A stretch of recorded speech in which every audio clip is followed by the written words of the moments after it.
بسم اللہ الرحمن الرحیم۔ اسلام کا پہلا مرکز حضرت صہیب حضرت عمار رضی اللہ عنہ دونوں آپ صلی اللہ علیہ وسلم کی خدمت میں حاضر ہوئے۔ آپ نے دونوں کو اپنے پاس بٹھایا۔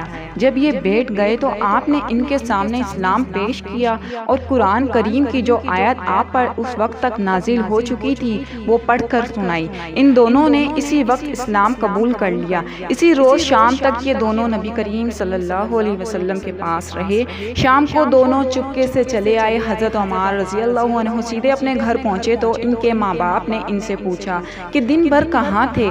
انہوں نے فوراً ہی بتا دیا کہ وہ مسلمان ہو چکے ہیں۔ ساتھ ہی انہوں نے ان کے سامنے بھی اسلام پیش کیا اور اس دن انہوں نے قرآن پاک کا جو حصہ یاد کیا تھا وہ ان کے سامنے تلاوت کی۔ ان دنوں کو یہ کلام بے حد پسند آیا۔ پھر سب لوگ چلے گئے۔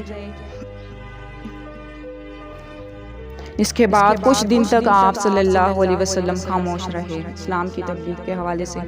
پھر آپ صلی اللہ علیہ وسلم کے پاس جبرائیل علیہ السلام نازل ہوئے۔ انہوں نے آپ کو اللہ کی جانب سے اللہ تعالیٰ کے پیغام کو ہر طرف پھیلا دینے کا حکم سنایا۔ آپ صلی اللہ علیہ وسلم نے دوبارہ لوگوں کو جمع فرمایا۔ ان کے سامنے یہ خطبہ ارشاد فرمایا، اللہ کی قسم جس کے سوا کوئی معبود نہیں، میں خاص طور پر تمہاری طرف اور عام طور پر سارے انسانوں کی طرف اللہ کا رسول بنا کر بھیجا گیا ہوں۔ اللہ کی قسم تم جس طرح جاگتے ہو اسی طرح ایک دن حساب کتاب کے لیے دوبارہ جگائے جاؤ گے۔ پھر تم جو کچھ کر رہے ہو اس کا حساب تم سے لیا جائے گا۔ اچھائیوں اور نیک اعمال کے بدلے میں تمہیں اچھا بدلہ ملے گا اور برائی کا بدلہ برا ملے گا۔